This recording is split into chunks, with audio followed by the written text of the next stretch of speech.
ये तो धरती डूब जाना चाहिए था, लेकिन नहीं डूबता है। इसके पीछे क्या रीजन है उसके बारे में एक छोटा सा क्लिप वाटर रिसाइकल, जिसको हम लोग बोलते हैं जल चक्र के माध्यम से समझेंगे। देखो, सबसे पहले जो पानी बारिश होती है नहीं, उससे पहले उसकी बहुत सारी प्रोसेसिंग होती है ना, जो जिसको हम लोग नाम से जानेंगे क्या, वाष्पीकरण, है ना, और वाष्पोत्सर्जन, संघनन, फिर वर्षा। ये सब क्या करेंगे, हम देखेंगे एक एक पॉइंटों को। तो सबसे पहले हम चित्र पे दर्शाते हैं, फिर अपने इस लिखे हुए पॉइंट को देखेंगे। जो हम उधर लिखे दर्शाए हैं उसको हम इधर लिखे हैं अपनी भाषाओं में। तो हम यहाँ देखेंगे सैंपल। पहला क्या होता है कि जो समुद्र की जल होती है, ये हम दर्शाए हैं, ये बादल को दर्शाए हैं। जो बादल क्या हो रही है, वर्षा हो रही है, और हम जानते हैं कि वर्षा होगी तो नीचे वाले क्षेत्र में ही आकर के जमा होगी नहीं।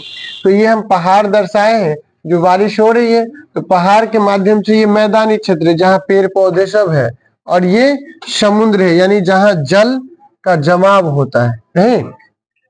आगे दर्शाया है कि यही जल जमाव वाष्पीकृत होकर के किसके, सूर्य के एगेंस्ट में, सूर्य के प्रेजेंस में जैसे ही वाष्पीकृत होती है तो किस तरह से ये प्रोसेसिंग होती है। तो पहला स्टेप में हम लोग समझेंगे। पहला क्या है कि जो सागरीय जल होते हैं वो वाष्प होकर के, है ना, ऊपर की ओर उठते हैं। और वाष्प होता कैसे है, हम जानते हैं, जो बादलें होती है, जो वातावरण होता है, उस वातावरण में पानी की बूंदे रहती है ना, यानी कह सकते हैं वाष्प के रूप में पानी रहता है।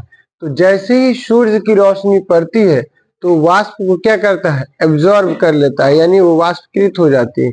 तो वहां का क्षेत्रफल क्या हो जाता है, पुनः खाली हो जाता है।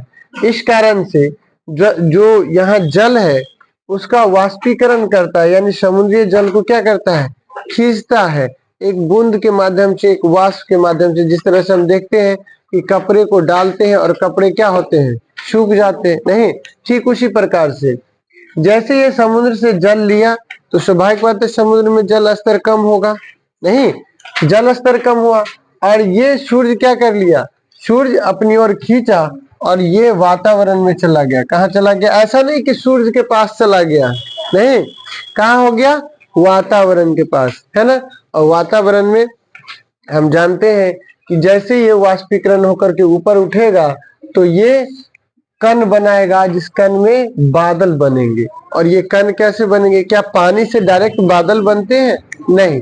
जैसे धूल कण सब, बहुत सारे छोटे छोटे धूल कण होंगे, बहुत सारे क्या बोलते हैं, पानी की बूंदे सब होगी।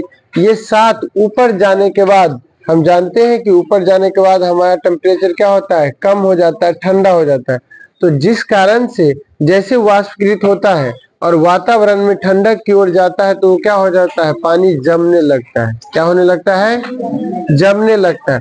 और जमने की प्रक्रिया के दौरान क्या होता है, अगर डायरेक्ट रूप से जम जाएगा तो पानी पता नहीं चलेगा। इसीलिए जो धूल कण सब होते हैं वो कण आपस में क्या होते हैं, चिपक चिपक जाते हैं और हमें बादल उड़ते हुए दिखाई देते हैं नहीं। यही बादल बनाए हैं कि बादल क्या हो रहा है, फिर बादलों में यानी जितने सारे ये पानी की बूंदे हैं ये सब क्या बन गया, बादल। क्या बन गया, बादल। और ये बादल एक साथ इकट्ठा हुआ, वैसे समुद्र में आया, और समुद्र में जैसे आया वैसे वाष्पीकृत हुआ, फिर बादल बना, फिर बादल होकर के क्या हुआ, वर्षा, वर्षा फिर करवा दिया नहीं। लेकिन